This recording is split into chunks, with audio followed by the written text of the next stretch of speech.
once already. So it's fun to have them out there and to be using them. So we're going to go through them. We're going to talk about how to sell them, how to sell yourself with them, kind of just the ins and outs of them. So I'm going to talk about the residential sales one, and then Ryan, Kara, and Rochelle are going to talk about the others that are out there. So it just kind of depends which different sector you're working in, but sometimes we cross sell. So I think it's important to stay tuned for all of them. A couple other quick announcements though, before I get started. I wanted to remind you guys that it's almost April, and April is Fair Housing Month. And it is, one, you need fair housing as continuing education when you go to renew your license. Two, we require that our entire crew go through fair housing once a year. So our university on April 29th from noon to 3 is kind of not optional if you're an employee. But if you are an agent, I highly encourage you guys to attend. There's a lot of new stuff.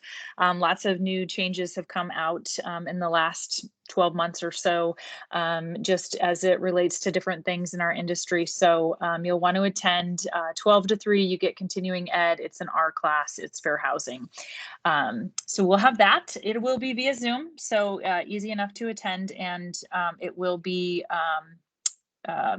I believe this one's Paul Wojcicki, who will be teaching the class from Randall School. So he's done some for us before, and it's always nice to bring in those guest presenters just to hear some different things that are happening out there that maybe we haven't been exposed to. So mark your calendars for that. There will be more information coming out on it as it gets closer, but you all received a calendar invite for it. I believe your invite said 12 to 1. It's actually 12 to 3. So go ahead and just make your change on your invite, but know that more is coming out on it.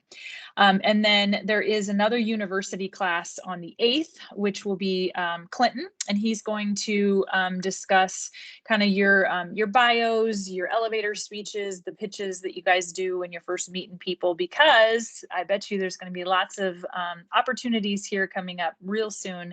I think everyone's been feeling like they haven't gone out and seen people very much in the past, well, over 12 months now. And I think that there'll be a lot of opportunities coming up soon. So you want to sharpen up your skills, be ready to tell people all about yourself in a brief, exciting, interactive way. So mark your calendar for that you have a calendar invite for it already, but it's April 8th. And that one is just an hour with Clinton. So I hope you guys will attend that as well. And then lastly, agents, you all received an email from me last night asking you to check your junk mail for an email to vote on a few things that came out from the Nebraska Association. I will not spend any time here getting into the details of it because there's lots of information in the email, but if you want to learn more, call me, I'll tell you about it. But please just take the 2 minutes that it would take for you to go into your junk mail, search for that email, and then take the 6 questions. Answer yes to 4, 5, and 6, please. So that's all I got. I'm going to go ahead and get started with our beautiful presentations. All right, so we'll start with residential listing proposals. So for those of you that don't know, if you are, maybe you focus in a different sector of the company, I'm just going to kind of explain a couple things about this. As a listing agent or as an agent in general, you have an opportunity to request this proposal from the sales support team. And if we can just go back one slide, if you don't mind, this front cover here, it shows the property address in which you're going to meet your client at. So if I were going to 9417 Ames Ave, I would have the photo of that house on this front here. And so when I'm walking up with my listing presentation and I'm beginning to speak to my clients about their house, they're seeing it right in front of them. So it's really sending a message to them that I've done my homework and I'm here to talk about their house. So while it's probably the least pretty photo in the whole packet, unfortunately, I feel like it's really important. It really sends a message to your client. It really shows why you're there. It shows you're putting them and their house first. And so it's that's the reason for it. So I highly recommend that you always do this. You always put their house on the front. There is an opportunity for anyone here to pre-order listing, like generic listing proposal packets. So So you can have a few in your car, you can have a few at your desk in case you get a last minute request for a listing presentation. Handy to have, especially if you get a call Sunday morning at 10 a.m. because sales support's not going to be able to get you a listing proposal to go for your 5 p.m. Sunday listing presentation. So you want to have them, but you don't want to make that the norm. There's a 4-hour turnaround time when you request this from sales support. And I would argue that 9 times out of 10, I have mine in an hour to 2 hours. So you rarely have to wait 4 hours to get it. So I highly recommend you plan ahead. You do what you can to always make them property specific, because I think that that really shows your client the right message as you're walking in there. Okay, now you can go to the next screen. Thank you. Okay, so as you open the book, or the proposal, here's what it looks like. So obviously, these are in the order in which they are. So prettier photos as we get in there, although for this demonstration, that front photo was pretty also. So prettier photos as you get in there. It starts to talk about, why PJ Morgan Real Estate. Obviously you're there and you work for PJ Morgan Real Estate. So why? And then it also gives your resume. So the third page is your resume with your photo, with your credentials as to why someone would hire you. Now, I'll be honest, when I sit down with someone, I don't start here. I like it where it is in the packet because I think it makes sense if someone is referencing that after I leave, that it kind of starts with that. But when I go through this with them, I mention to them that it's in there, and I say, I did include my resume in here. However, we're not here to talk, about me. I'm sure you'll have questions and I'll want to answer and really explain how I'm going to sell your house and get to know you a little bit more. But the resume is here for you to reference back later. I say something like that. Now, others may go into your resume, and that's totally appropriate, whatever works for you. But for me, I really keep that focus on them and their house and how I'm going to sell their house and get them the results they're looking for. Not that I serve on 3 boards and I'm in the top 5%. I bring those things up in conversation if they are relevant as I'm walking through and talking to them, but I don't focus on that and talk about myself the whole time. So that's kind of that section. And then it goes into listing and marketing your home, which this is what you're there for, right? So this is, these are the 4 steps of the process. So we want to prepare your house. We want to prepare it for the listing. So I always ask them when I show up before I even open this book to give me a tour of the house, because I need to be able to speak to their house once we've opened this book. So I've already seen their house. We've already walked through their house. I've already broke the ice, gotten friendly, become relatable, got to know them a little bit, can learn a little bit about them as I'm touring through the house. You can see, different things. And so we start to talk about, step 1, how they're going to prepare their home to list it. And so we talk through those steps, which they're all listed out here in great detail. There's information in here about, what it's going to be like once it's listed. I'm sorry, just going back. So what it's going to be like for them once it's listed. So like the paperwork, property tours, all of that kind of stuff. We talk about that a little bit here, but we get into the meat of like the actual showings and the experience of that in step 3. But here I focus more on like proper presentation of your home, making sure it's clean, making sure that it's photo ready. So having it prepped and ready for the photographer. And then we have this whole list of things in there. I don't go through the list verbatim per se, but I do speak room specific. So if we are in the kitchen, which is 9 times out of 10, or the living room where you're usually sitting, I'll say, let's take this room for example. If I were to prep this room for photos, here's what I would do. And I literally get up and I walk them and I show them and I tell them all these magnets need to come off the refrigerator. The countertops need to look like this. You could leave this piece here. And I explain to them why I'm doing that. And I tell them, I hire a professional photographer to come in here and photograph your home. So when I tell you to do these things to each room, I'm thinking about how it's going to photograph, because that's where 99% of the people are going to see your house first online, and that's what's going to pull them in to see their house or to see your house. So I kind of explain it like that. It sort of takes the edge off too. Like if someone is like maybe the house is crazy and it needs really a lot, like it needs a lot. So I talk about how it needs to look from photography perspective. I say things like, hey, you live in your house one way, but you sell it another. And so this is what I need it to look like to sell it. And then this market specific, don't get lazy about this, because when you present a house in its best light in any market, you're giving your seller a notch up. So just because this market's easy and houses are selling in 3 minutes and blah, blah, blah, I'm not impressed if someone tells me they sold their house in 3 hours. I'm really not. I think that they left money on the table and that that it wasn't done the way that it should have been. And that right now we're working to get multiple offers, not just an offer. So I really think that you owe your seller the full experience. And that means prepping the house properly, professional photography, presenting it to the market in the way that it should be, and priced correctly. So I go through all of that with them. I really talk about, prepping it and making it the right way. Oh, okay. Next page. Sorry, that was long. Okay, so listing and marketing your home. This is then I kind of expand on the professional photography and videos, if we're doing any videos. And then I go through it, and this kind of depends, and we left this, what's the right word I'm looking for? Not super detailed, like step 1 of my marketing plan is this, step 2 is this, step 3 is this. Because to be frank, it's different for every house and it's different for every market and it's different for every price point. So I don't know how you create a proposal that you would use for every listing, and include those specifics.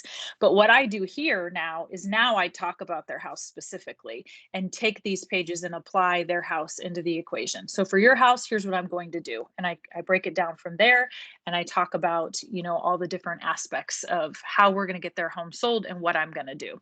And oftentimes when we get to like the social media page, that is something where, frankly, it depends on the client I'm in front of. Some could care less about social media and they don't want to talk anything about it. But what I do cover is that, social media is extremely important and everyone's in their phones. So if your house isn't in their phone, they're going to miss out on it. Obviously, this market, that's not as hard of a sale because the home, everyone's truly buried in Zillow, right? With the ticklers that are coming up to say the new house just hit the market in the last 10 seconds and they're already calling you. But in a less crazy market, it is important. It's important to show them the power of social media and keeping their home in front of people. Maybe you do some boosting, some Facebook ads, some of that kind of stuff, which we can always get into more later. But at the end of the day, I do always at least broach the social media subject with them. One, I want them to follow me on social media. So, sometimes I'll even take it to that step and get them to follow me while I'm sitting there, and different things like that, just so that they can see what I'm doing. So they can see how I'm showing their house online. So I think that's it for there. And then, okay, so step 4, we talk about step 3, showing the house. So I do go through and just kind of explain the ins and outs of how showings will work. I use the showing line to set up showings. So I explain that, I explain the security of the lockbox, I explain scheduling, just that overall process. We talk about if we're going to do an open house or not, all those things. Is when this is the timeline where I discuss that with them. And then making the deal. So how it all comes together. I don't spend a lot of time on this, to be honest, in the listing presentation. I do let them know, hey, once we get a contract and it's pending, I'm still here. I got your house sold, but then there's a whole end process that gets us to closing. So, once we get it under contract, we'll talk about what the next steps are, and I'll be in touch with you, 3 or 4 times a week, telling you where we're at and what's going on.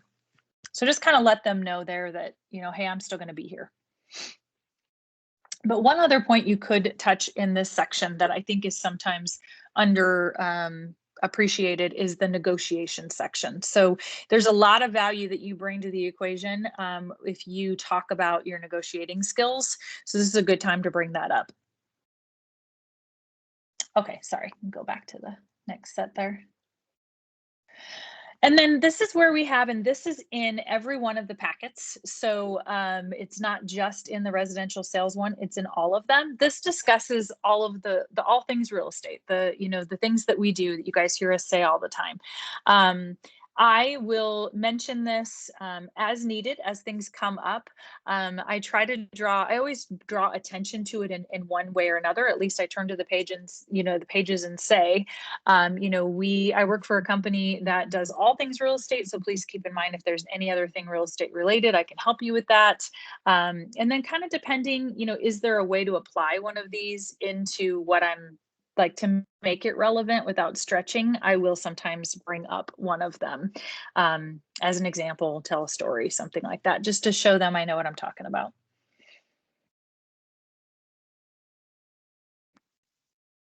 And then our trusted vendors are also listed in every one of the proposals as well. I definitely reference this. I let them know, hey, there's going to be lots of moving parts during this whole transaction. There will be times that we're going to need to call on different service providers to help get some stuff done. I'm fortunate to be connected to several of them. They're listed here. If there's something not listed here, I've got other ways to find more. So I just reference that, I know everyone in town. Hire me.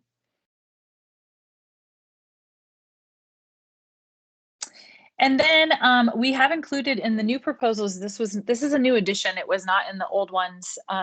We are putting market updates in there, which I think that there's probably different times in the conversations where this becomes relevant, but where I use it is before I tell them pricing for their house. So before I get into saying, this is what I think we should list your house for, I always have a market conversation. So I explain to them what the market conditions are like, what it's like in general, what it's like, it happening nationwide, locally, and then their neighborhood. And then we get into their house specifically. So that's how I use it. And I'm creating, the understanding that I'm a market expert. I understand the market, I understand my data, and here's how I got to why I think your house should be listed at this now. And then I have all my comps and all my data to support why I'm saying we should list their house at whatever price I'm saying.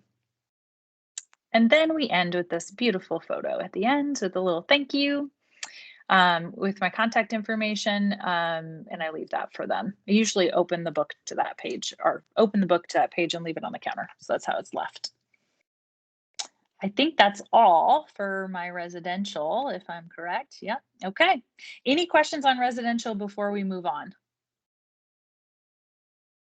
Anything that anyone else does that I didn't mention?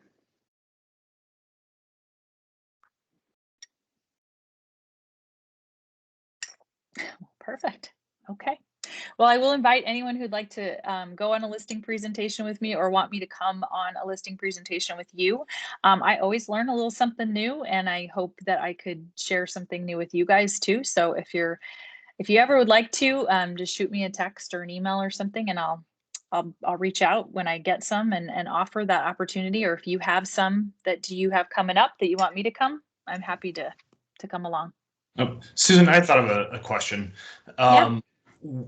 Do you, when you go to a listing presentation, use some of the forms or kind of valuation materials available on the RPR, or do you just do the proposal that we have, or what do you bring any other, information to give to a potential client? I do. I actually pull an RPR report always. I always bring it. I always do the mini property report is the one that I bring because there's several of them.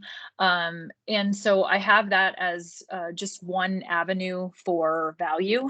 Sometimes I tweak it a little bit just depending on There's a rating scale on RPR where it's set like a confidence level on there. And so if it's 5 stars, then I pretty much kind of leave it alone. But if it's not, then I'll go in and double check it and maybe change it a little bit before I bring that with me. But I always bring RPR. I also always pull up what Zillow has to say about a house. I think that that's relevant information. Sometimes it's completely different and sometimes it's spot on. But I think that they should see what a buyer's going to see on Zillow because everyone's on Zillow, just to know, what's out there and what they're seeing. And then I always bring comparables and a little CMA summary just to show them square footage values, that kind of stuff.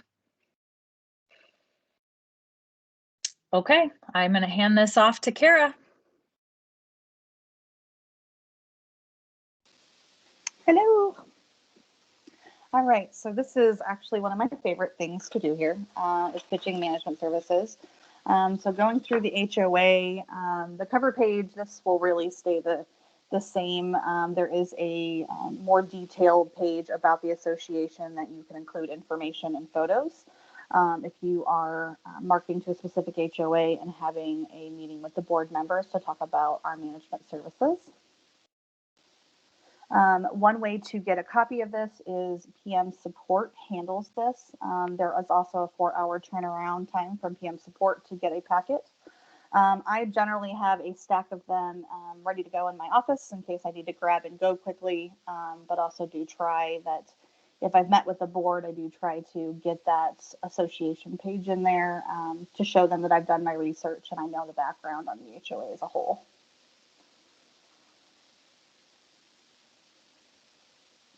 So these first couple pages all similar to the other proposal packet. Generally, at some point during the presentation, I do highlight on more so than my management background and the association management background, because associations are kind of a specialty. Not a lot of management companies do them and do them as well as we do. So I do highlight on this. I do highlight that we have a team of experts and managers who focus in on HOAs. It is definitely, I believe, a selling point to board members. It shows our experience and it shows that we are relatable in a lot of the situations that they come up with, both as boards and homeowners come up with during associations.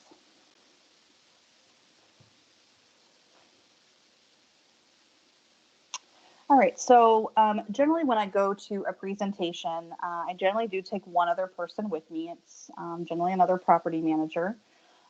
Sometimes it will be the property manager that I plan to have manage the association. And sometimes it's a manager that is either already familiar or familiar with the area. And so we bring a proposal packet for each member of the association and hand them out. And spend time going through them. So for homeowners associations, a big part of what we do is we are the liaison between the board and the homeowners.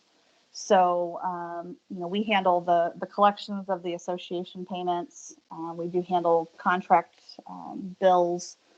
We do negotiate on behalf of the association for their, lawn and snow and obtain bids and proposals and then present those to the board for a final approval.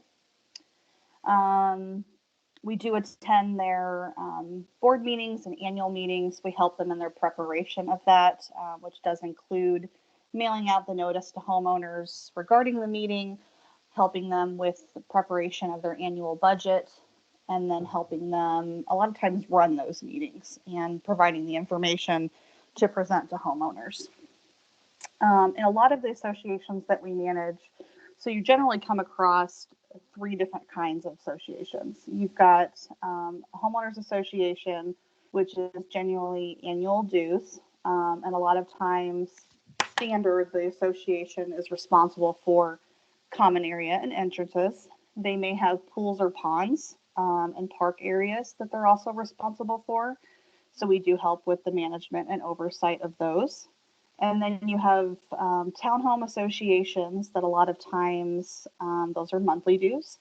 And the association is responsible for things like lawn, snow, sprinklers, trash.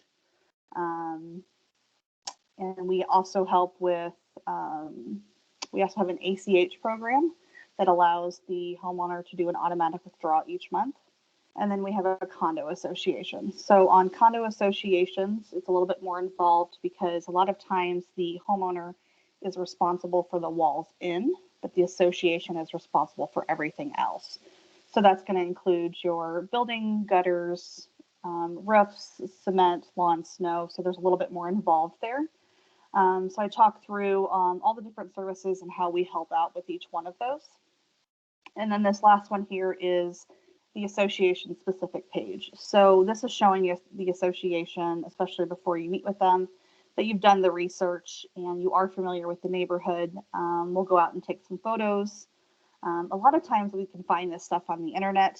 Sometimes HOAs have websites where they've got information on there, just to kind of bullet point a little bit about the association. But sometimes it's also where I've had a conversation with someone on the phone prior to meeting with them. So I can highlight on those things that they mentioned on the phone. It's just another thing to reiterate that I was listening as we were talking through things and getting familiar with them.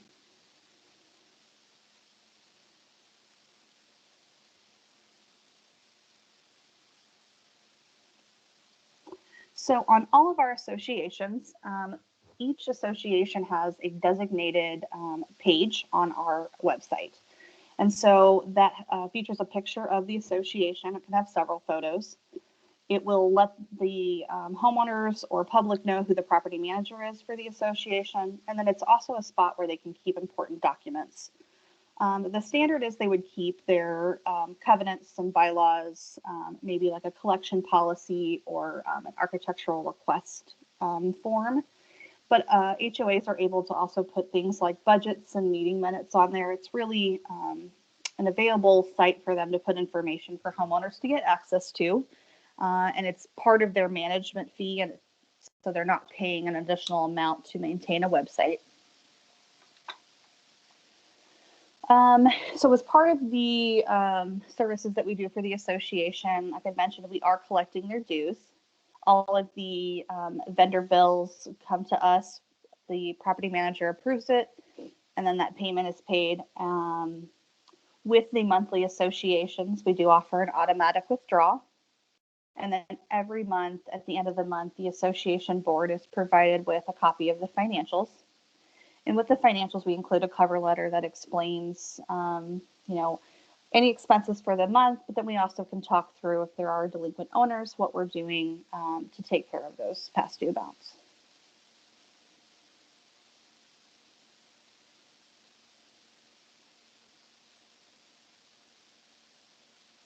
This kind of talks and looks through our portfolio. It's always important, I think, to note to a homeowners association the different varieties that we do. And I emphasize that nothing is too small or too big for us to handle. Sometimes the smaller HOAs think that, if they only have 10 units, that they're too small for us and that we only take on the bigger stuff. So it's important to mention them that we do the smaller, the larger, and we also do the different types of homeowners associations. This is also a big talking point because as association board members tell me things that are going on in the community or frustrations that they've had maybe in self-managing or with a previous management company, a lot of times I'm able to relate things that we have come across in managing associations. So I definitely think that the amount of associations that we manage really speaks to our experience in it, and is a huge value to board members, and they really truly need that guidance from us. And that a lot of times you have new board members who come on and really just have no idea what they're doing, and they really need that expert side to help get things set up for them and guide them along the way. One service that we have added in the last year is an onboarding process for new HOAs, but also for new board members to take that time and answer their questions and to get them familiar with what that means for them as a board and what the difference is between a board member and a management company.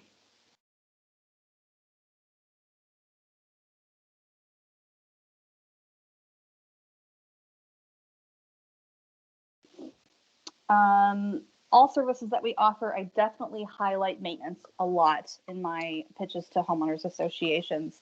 And there's actually a couple different ways that we can help associations on the maintenance side. So when you're talking about a townhouse, or even a homeowners association that has annual dues, a lot of those homeowners have needs as far as things in their own home that need repaired, and they don't really have a handyman that they can trust or that they even know who to call. So it's really important, I think, to mention to them that we do have a staff that is able to help them out. I've actually had a lot of my townhome communities. We've done some reach outs to them the last several months, and we're really seeing a good response to that. People really like to have that available resource. And it's, normally those little things, light bulbs and smoke detector batteries and gutter cleaning. And it's really been a huge help to have our maintenance team available to help them. And then on the associations where they do have common grounds and things that they're responsible for, setting up something that's more of a routine thing to have our maintenance team assist with. So I would say too that I went to a listing proposal, or I listened to a listing proposal from a lawn company and a couple weeks ago, and Beth was there with me, and I really kind of tuned into their presentation. And so I just want to remind you that anytime that you're presenting to someone, it's really important that you know your product and that you know what you're selling and that you know the history of it. So I really think it's very good to take somebody else with you. So for a property manager, I think we always try to double up and take, two of us are going. We do really well at playing off one another. And we also have different strengths and things that we bring to the table. And so I would say if you're an agent, I highly encourage you to reach out to me at the beginning of this conversation with an association or a board member. I can bring in that additional knowledge so that we're able to answer those questions for them. And one thing I would tell you in any presentation that you're doing, one of the common questions that gets asked is, why do I choose PJ Morgan? Why should we choose you? Be ready and be prepared to answer that question, because at the presentation that we listened to, we watched this guy stumble over that question. And that is honestly one of the simple questions that is most commonly asked.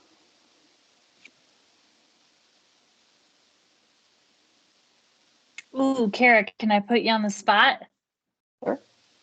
What do you say when they ask you that? So sometimes it depends on all the frustrations that I've heard them say, and then I highlight on those. Yes, that's such. I asked that because I really hoped you'd say that. Like when I was talking about mine, when I do that tour with everybody, when I walk the house, like I make them talk to me as I'm walking through, just to kind of like pick up on cues. So you're exactly right. That's perfect. What else do you say? It really is the best thing when in a presentation to take the time to not rush into being the one that talks first. It's really good to get that information from them, because a lot of times they will guide you in exactly the direction that you need to go to hit the spot on what they're looking for. I have found that HOAs do that quite a bit. If I just shut up and listen, they'll tell me exactly what I need to know on how I can win them over. So I also always emphasize as to why they choose PJ Morgan is our team and the support that we have. So yes, you have a property manager who is your main contact, but we have a true support team who is there to assist with some of the action items and the day-to-day stuff. And then if a homeowner calls in and the property manager is unavailable, there is someone else to take their call and able to assist that. And then I emphasize our maintenance team and our accounting team. I mean, the fact that we have a group of people that's able to help a customer out versus you only have one person that you can contact and only one person knows about your property is a big deal. And I found that is a big value to a lot of associations. And some of their frustration with current management companies is they may only have one contact. And so if somebody needs someone and they're not available, then they're waiting several hours to get a response. Our trusted vendors, this is a huge thing, honestly, for the homeowners association side. This is a common thing. I actually get a lot of calls on this. A homeowner will call me and say, my, furnace just stopped working. Who should I call? My garage door stopped working. Who do I call? I need an electrician. I need my carpets clean. So this is something that I feel like the property managers get a lot of questions on, and is a huge value for us to be able to provide a list of names of vendors who we trust and have good relationships with. And a huge compliment to Cassidy for all the work that she has done on this vendor program. All right, so the residential management proposal, very similar to the sales side. It would be important to put in a property-specific photo as your cover photo here, and the address to do a little bit of research prior to meeting with the client.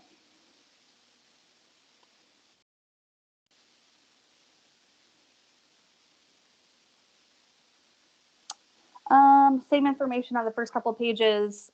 PM support is your resource, again, for getting a copy of the presentation packet for single family homes as well. They also have a 4-hour turnaround time. If it is one that you just need to grab and go, I again generally have some generic ones ready. One thing I didn't mention in the last one, in doing the bio, if I'm going to bring somebody with me, I make sure that their bio is also included. I think this is good, especially if you're going to go pitch a single family home, but you do commercial. I think it's good to have both bios in that presentation.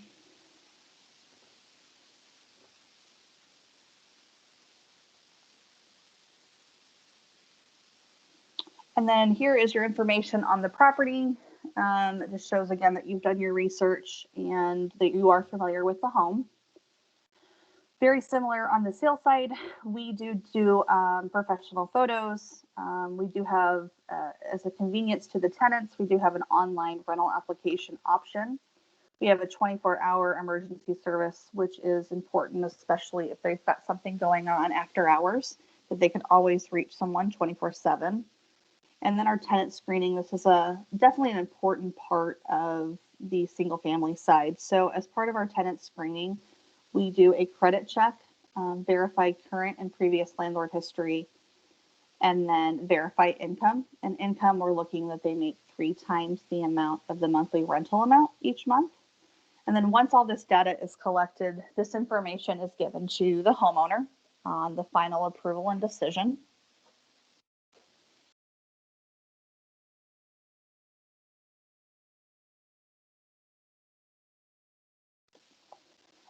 Again, a very big highlight on our maintenance team, both for the make readies as far as getting a house ready to rent, and then also if a tenant calls in and has a maintenance item, that we have somebody on site available that can go out to the property.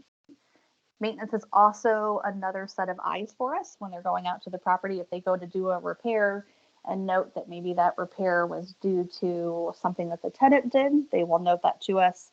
Or if there is a concern that they note that they see during the repair, as far as like the condition of the home, they're really good about letting us know that so that we can get in there and do an inspection. Outside of that, we are doing exterior property inspections and then a mid-lease inspection. That mid-lease inspection is both interior and exterior, and the inspection report that we're doing for homeowners is very similar to what you see on the sales side on the inspection report, where we're providing the photos and information on each room in the home, and then giving the owner any recommendations on repairs that are needed immediately. But then also if there's any future things that the owner needs to start planning for, like exterior painting or siding repairs or roof repairs. Financials.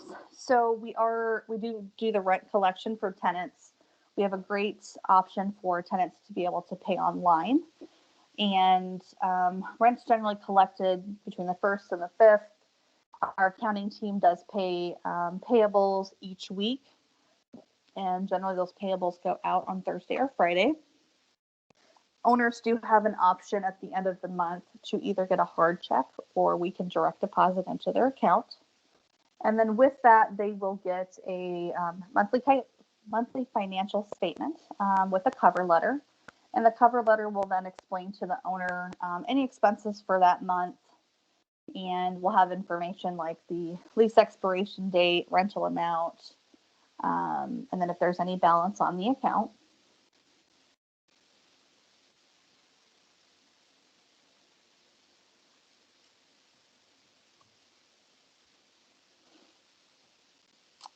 So I mentioned we do the professional photos as part of our marketing for single family homes.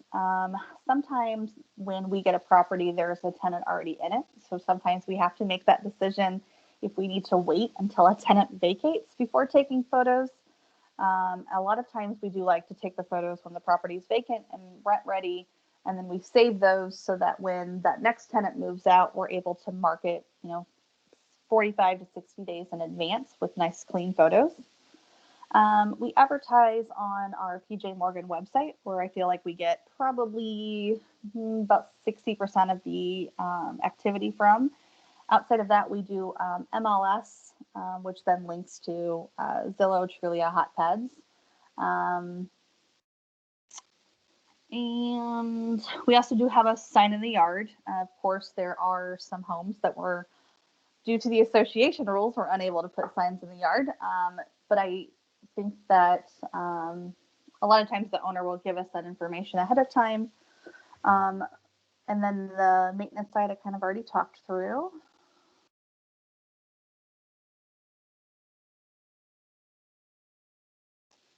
And then the same all services information. So our monthly fee for managing a single family home is $105 a month. And then we do collect a leasing fee once the property is rented, and the leasing fee is half of the first month's rent.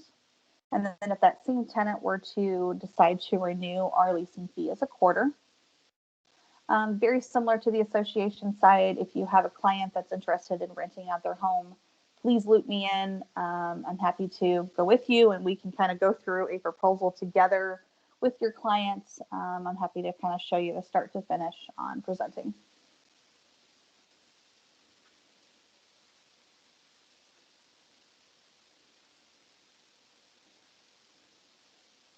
And then our trusted vendors, again, is a huge resource for the owner side. And now we are really wanting to focus too on making sure that this is available to our tenants as well. So as a tenant is vacating the property, that they know that, so one of the things that's required for tenants is when they vacate, they need to have the carpets professionally cleaned with the expectation that those were done prior to them moving in.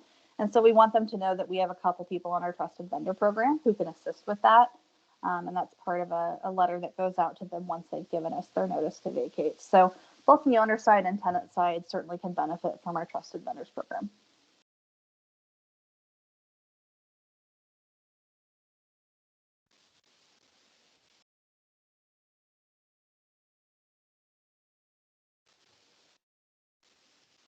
All right, Ryan, you're up.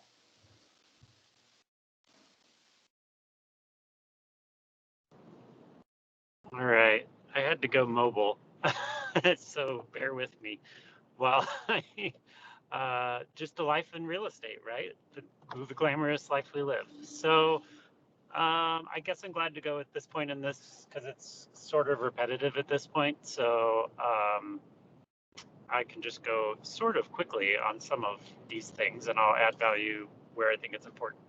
If we can move forward in this, please. So similar things you've seen before, info company. This information is pretty key to spend some time on right here. The listing and marketing your property. I will touch on key points, and it often kind of is driven off of what I've heard them say, what their feedback's been like. Oh, they had terrible pictures online. Okay, well, we have this awesome marketing team. We're going to be online on all of these sites, all the same ones you've seen, but we have like the best marketing team in the city. I do all sorts of stuff like that with people, but pick and choose them. And then,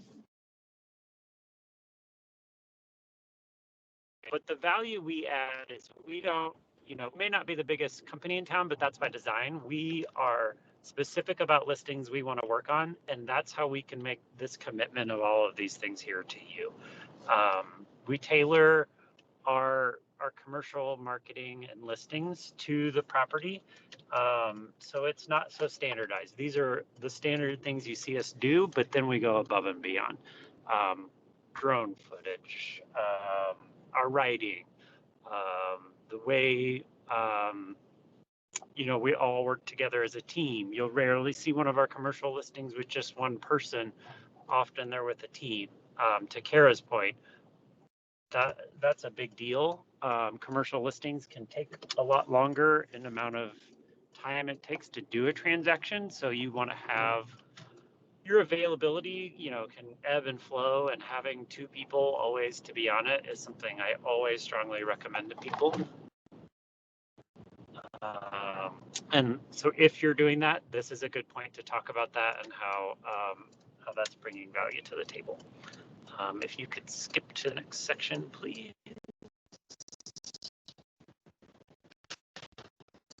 So we do a little homework on the property as well.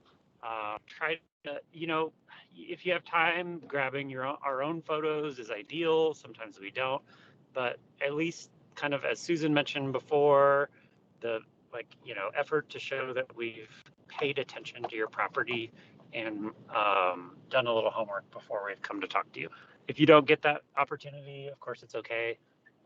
I don't actually spend a lot of time on this page with people. They just like to see that you've got it there. You could go to the next one.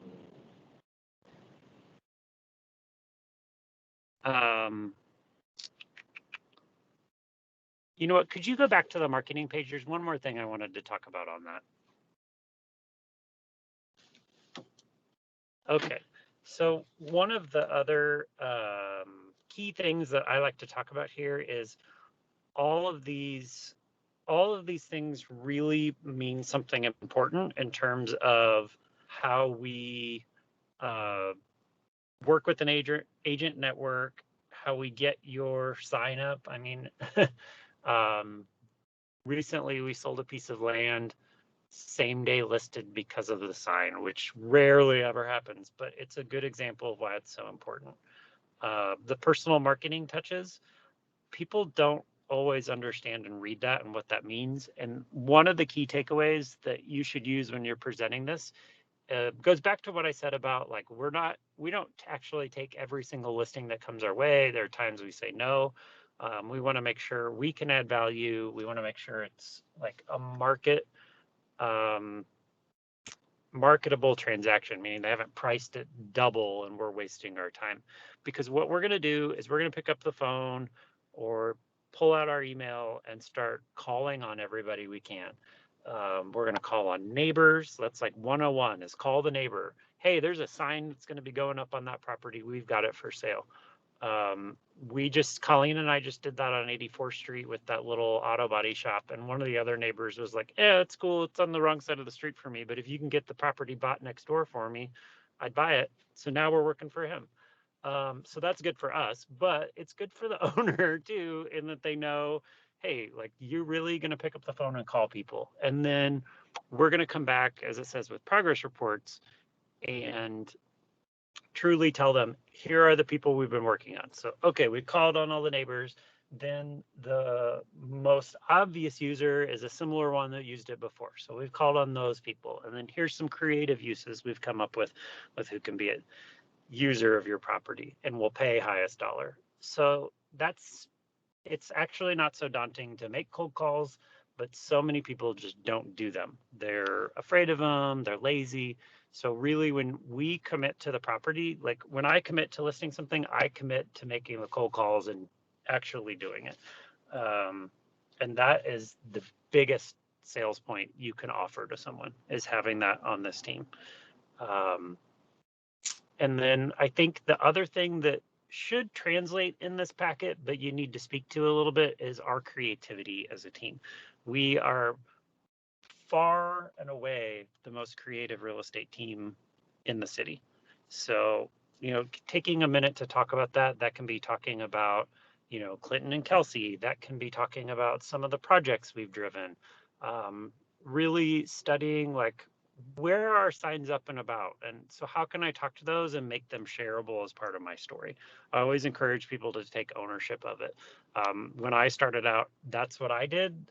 I didn't have anything that I had worked on, but I saw all this, the people on our team working on these things. So I was proud of them. I learned enough just to speak a little bit to them, because no one wants to hear you talk all day anyways. You might tell them a little bit, a drip of something, and then they start going on with a memory or whatever. So having those experiences in your back pocket from the team and using them as your own is something you'll hear me talk about a lot, because this is a good spot to do it. I'm trying to be cognizant of time, so I'm sorry this was so fast. I know we've only got a few more minutes and we've got to get through another one of these presentation slides.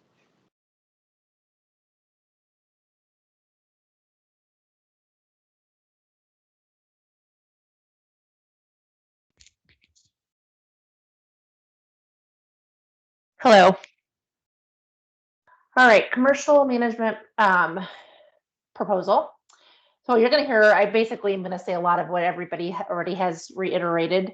But the biggest thing that I've taken from listening to them and what I had prepared already was, and absolutely is our team, on proposals that I've been going on to lately, and you can go ahead and flip the page. The biggest thing has been that their management company may not be local, or if they're local, they've outsourced their customer service. Maybe they're calling a different country for their customer service. And we're local. We know and understand Omaha. We know their neighborhood. We've done our research on their building, their property, the tenants that they already have in their property, and we understand what their are in ready to anticipate maybe their needs, but at the same time that we are definitely listening. We've been asking, maybe focusing on why are you making a change is usually the question that I'll ask is, why they're making a change, so we can hone in on their frustrations and be able to be proactive for them. But flip the page. So this presentation is going to cover whether it's commercial building or multifamily. So the kind of the same back into the residential. Bottom line is we're here to do it for them. Like we've said and repeated already, we have a support team. Definitely with our maintenance department, that we have a team, we have a department that they're here 24 hours a day for them. We have our trusted vendors network that we can refer on larger packages or projects on. We have our team that are here to lease your property for you. We have our team, and I keep repeating team because that's the biggest thing. We're here to retain their tenants. I met with a person the other day, and or an owner the other day, and she was concerned about our fees on renewals, that it's just admin work, and why were we charging the quarter of a month's rent for the renewal? And as we discussed it at the end of the conversation, that it's not just the admin work of doing that renewal. It's the work that we've done all year with their tenants and the relationships that we've built with their tenants at the same time. On managing their property, we're going to, like Kara said, it's going to be the same process. We're going to give them their monthly reports. We're going to be doing monthly, at least minimum of monthly visits to their property, yearly visits into tenant spaces, and then providing the owner with a report of the tenant space condition, any possible issues that we may have. Let's see. The other big thing when I'm talking about this page is that we're adaptable to their needs and their wants. I think Ryan kind of touched on that because of the team that we've created, we may have a standard that we do, but we can adapt on how involved they may want to be with their property or how uninvolved. I have some owners that I never speak to, and I send them their reports monthly, and I have owners that I may speak to a couple times a week. So we're there to modify whatever that their needs are. You can go ahead and flip. So like we said, the monthly statements, we're going to do rent collection and bill payment for them. We're going to actively pursue delinquent and late payments for them. We are able to have a budget for their property. If they would like, we can assist in the preparation of information that they would need for their tax returns. This is where I would highlight our fantastic accounting department, and then the sample of the financial statement that they could expect as part of their monthly reporting.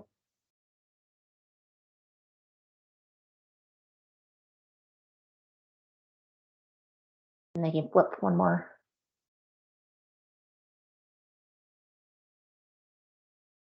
And then we've already talked about the vendor program and so I really don't need to repeat anything there.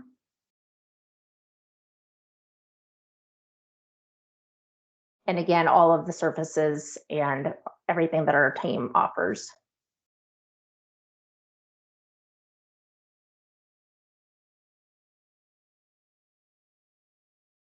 So some of that was repetitive, but I Yes. think repetitive in a good way. Let's see here.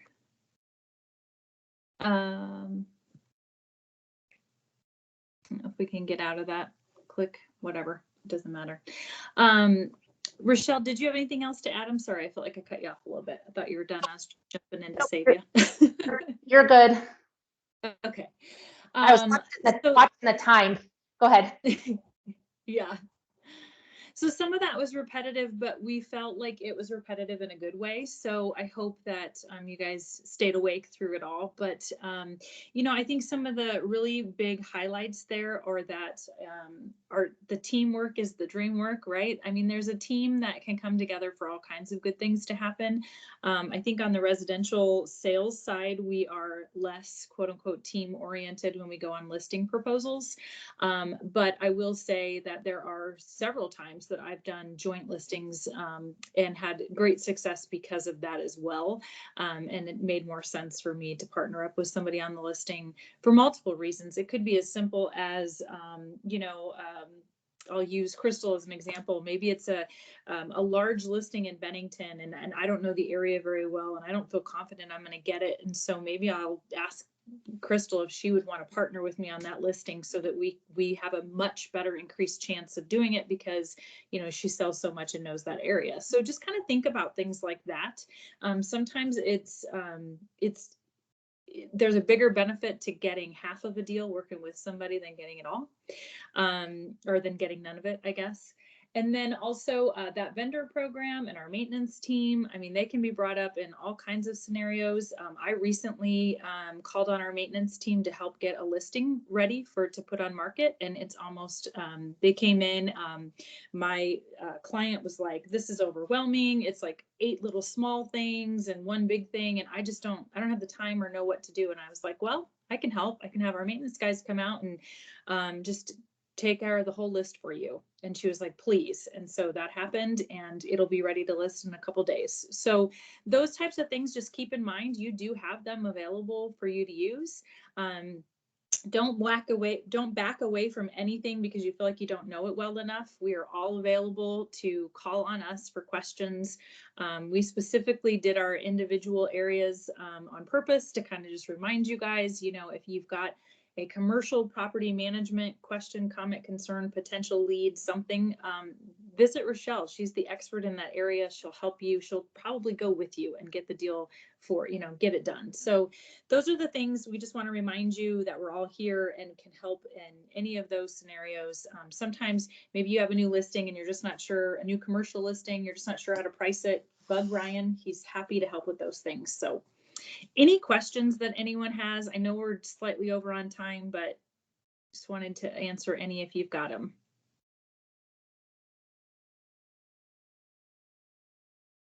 One thing I will mention, if you do need anything that regard any of these proposals for sales. So residential sales or commercial sales and leasing, you order them from or I'm sorry, I'm so confused all of a sudden, from sales support, which is processing at pjmorgan.com. 4-hour turn time. And then if you need anything property management related, residential, HOA, single family home, or what Rochelle covered as far as multifamily or commercial properties, you order them from PM support. And they also have a 4-hour turnaround time. So, all right, y'all. No questions. We're out of here. Thank you all for being here. Have a great day. The sun is keeps coming in and out.